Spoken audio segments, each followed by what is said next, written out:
کسی کا عیب تلاش کرنے کی مثال ایسے ہے جیسے ایک مکھی سارے جسم کو چھوڑ کر زخم پر آ کر بیٹھتی ہے۔ جس کو تم سے محبت ہوگی وہ تم کو فضول اور ناجائز کاموں سے روکے گا۔ جاہل کے سامنے عقل کی بات مت کرو، کیوں نہ کہ پہلے وہ بحث کرے گا اور پھر اپنی ہار دیکھ کر دشمن بن جائے گا۔ اخلاق ایک دکان ہے اور زبان اس کا تالا ہے۔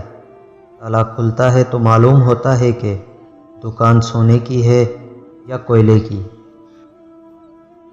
اگر تم اس وقت مسکراتے ہو جب تم پوری طرح ٹوٹ چکے ہو تو یقین جانو دنیا میں تمہیں کبھی کوئی نہیں توڑ سکتا۔